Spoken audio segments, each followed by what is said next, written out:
there. Joining us now, chief economist for the Center on Budget with this latest jobs report, Chad Stone, is with us now. Chad, you can't see me, but we can see and hear you, and that's what counts because we Okay. want to see you. Good morning. How are you, Chad? Good morning. I am great because I'm sitting in my living room in the city of brotherly love after last night's Super Bowl. That's right. Congratulations. You must be very happy. Very happy. Now, wait a It's been minute. a You long time. you weren't one of those out rioting in the No, I streets wasn't where. climbing any poles or breaking any glass. Well, congratulations. Long time coming, Yep. hasn't it been? This first Super Bowl ever, right? Yep. All right. Well, that's great. Congratulations on that. So, Chad, jobs numbers on Friday. How many did we add in January? Well, we added 200,000 jobs uh, in January, but we revised downward by 24,000 the previous 2 months. But still, that's 175,000, roughly 175,000 jobs, which once again shows that I'm not a very good prognosticator because with the economy in such good shape after a very long jobs recovery, yeah, I would expect the pace of job creation to slow down, but that's still pretty good. So that is pretty good. What about the unemployment number itself? Where is that So right the now? unemployment rate was 4.1% for the fourth straight month. Um, I um, I put up on Twitter a link to our Legacy of the Great Recession chart book, and there's a picture of the unemployment rate, and shows the long, steady decline in the unemployment rate from 2010 when it was close to 10%. So we've had a very long trend of job creation and a very long trend of the unemployment rate coming down. And 4.1% is really quite low. It was a little bit lower back in at the end of the Clinton administration, but that's that's a number that many economists were surprised to see when we dropped below 4.5%. But again, this president in office now, we've talked about this before, inherited this, right? This is not something, he hasn't been in office long enough to impact job growth or job decline at all, right? The presidents just don't walk in on day one and that happens, correct? Absolutely right. If you look at those, if one were to look at those two charts that I put on the tweet from our chart book, you see a long history of job creation, and you see a long history of the unemployment rate coming down. And I just mentioned that the president, being the president, he's done a lot of boasting, and he apparently hasn't listened to me about the fact that data can jump around month to month in the jobs report. So a month ago, he was boasting about the black unemployment rate, which shows the same pattern of coming down very steadily for a very long time. But it did jump up quite a bit last month, and it may come down again next month because that series jumps around. But it's always dangerous to to boast about one month because things can change the next month. I mean, really, in the Black History Month started on Yep. Thursday, and he was patting himself on the back Thursday about black unemployment, and then Friday it spikes. So people like me who didn't do well in economics in school, we all got a lesson in about 24 hours. Just how things can change and what little impact the president can have on that. Right. Now, the truth is that the sample size in the survey that we figure out the unemployment rate from, relatively small for African Americans, and therefore it's subject to a lot of statistical noise, and that's probably what's going on. The long downward trend is there. That's great, um, but you can't, you shouldn't boast about something that can change as quickly as that. Yeah, no, no, you're absolutely right. 866 99 Sirius, 866 997 4748. Chad Stone with us, with the Center on Budget. What do you think, in particular, Chad, if you had a chance to look at or consider what you think specifically may have caused black unemployment to go back up? I think it's statistical noise. I don't think there's a specific thing that you can point to. Hmm. There's a wide margin of error around a statistic like that one. So I would expect that it'll be somewhere in between the two next month, between what it was in December and January. We'll see.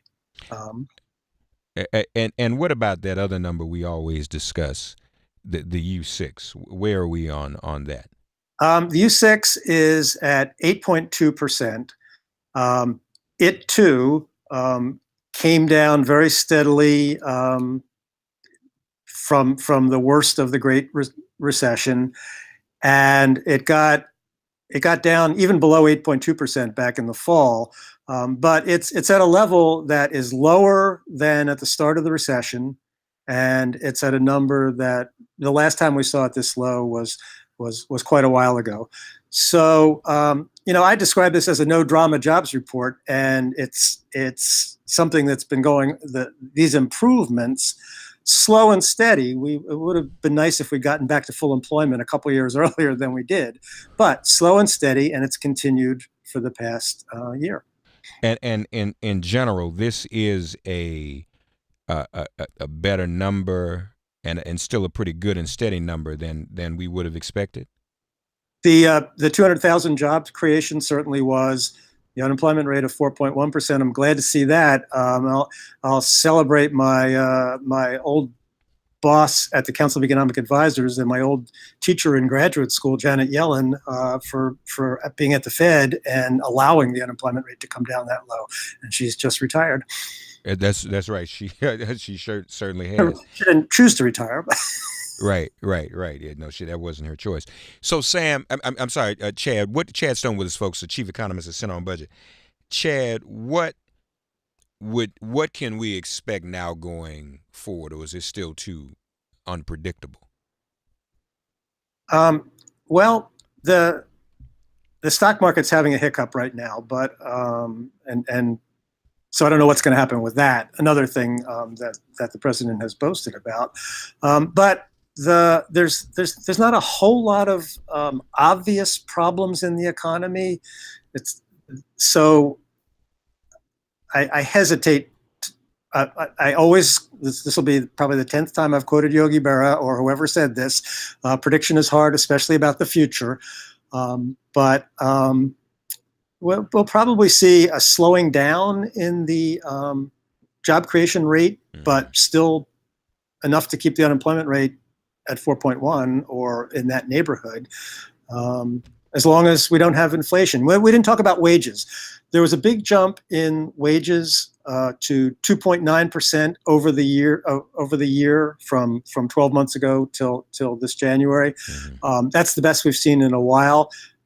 Caution on that. That's for all private employees. If you look just at what the Bureau of Labor Statistics calls production and non-supervisory workers, non-management, that was only up 2.4%. So we still have no evidence that wages are getting out of control in any sense. In fact, we want to see good wage growth because wages weren't growing very fast for most of the recovery, and so but wages are not growing so fast that it's a threat that the Fed has to start raising rates much faster. So that's something to keep an eye on. But there's nothing screams problems in the labor market or the economy the way a lot of people have started to talk about possible problems in the stock market, because it is at such a high level compared with the underlying earnings of companies. So the stock market is probably more of a risk than the economy right now. But as long as nobody does any really bad policies, we should have another at least a few months before we have to think about anything bad, unless things turn around. So I'm not worried about the job market. Well, that was my next question for you. We saw what happened with the stock market on Friday, right. Does that ever impact jobs when the It stock market it fluctuates it like that? it can, if the problems in the stock market are related to underlying problems in the economy, and the stock market is just a harbinger of what's to come. But there's not necessarily that close a link. It's true that the stock market, we did have a stock market problem at the same time we had the financial crisis and the Great Recession, but it was problems in the banking system, as you know, that and not the stock market per se that caused the Great Recession, Right, right, right. and the housing market. Yeah. 24 minutes past the hour. Lastly, you mentioned the adjustment. Tell us that number again. There was the adjustment from December, correct? Um, yes. So well, a couple of things. Every month, the two previous months of payroll employment get revised because more information comes in. It's a survey from employers, and those employer reports trickle in, and so it's not until 3 months later that the government statisticians are sure they have a complete report. So we revised downward by 24,000 the November and December numbers. Now, there was also every year in February when we report on the January number, there's some other adjustments that get made. So both the household survey and the payroll survey are statistical surveys, just like polls, and they're subject to a margin of error because you're sampling a limited number of people.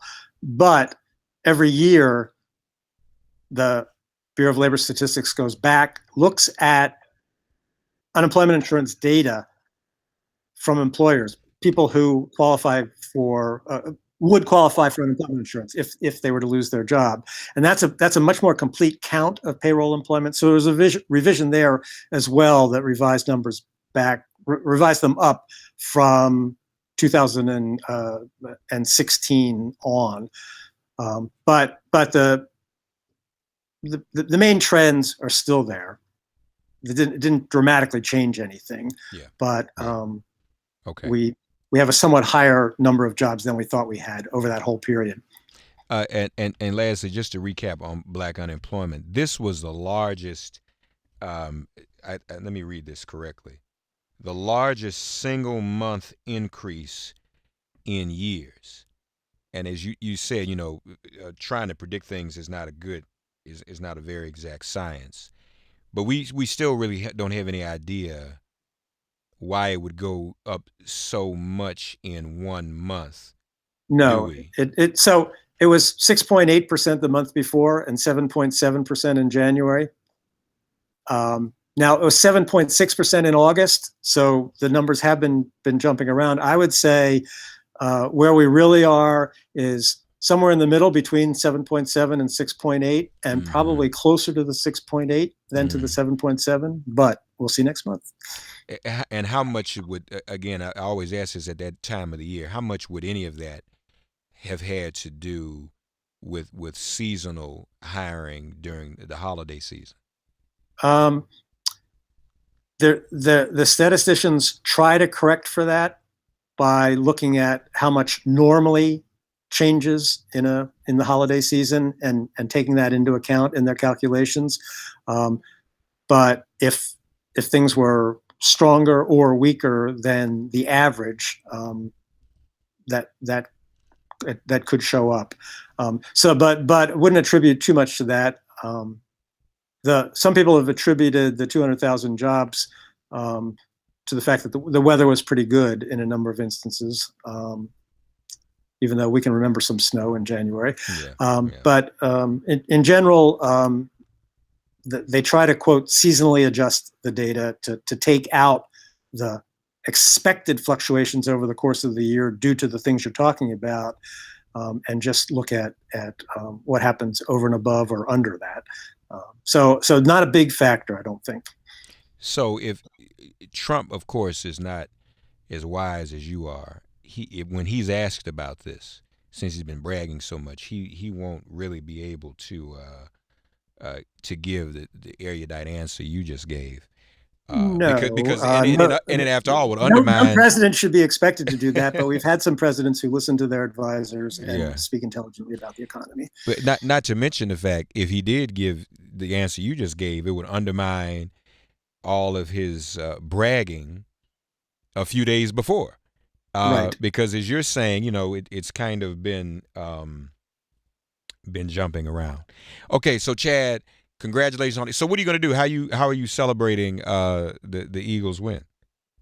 It's a work day. I have to work. Now I thought I didn't think anybody was going to go to work today as a result of winning. Anybody related to the Eagles, I didn't expect. You should just take the day. Remember, my job's in Washington, and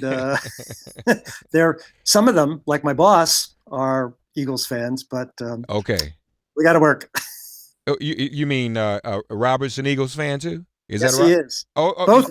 Both of us remember in 1960, the last time the Eagles won a championship, listening to the game on the radio, because back in that day, they had a home blackout even of championship games. Is that right?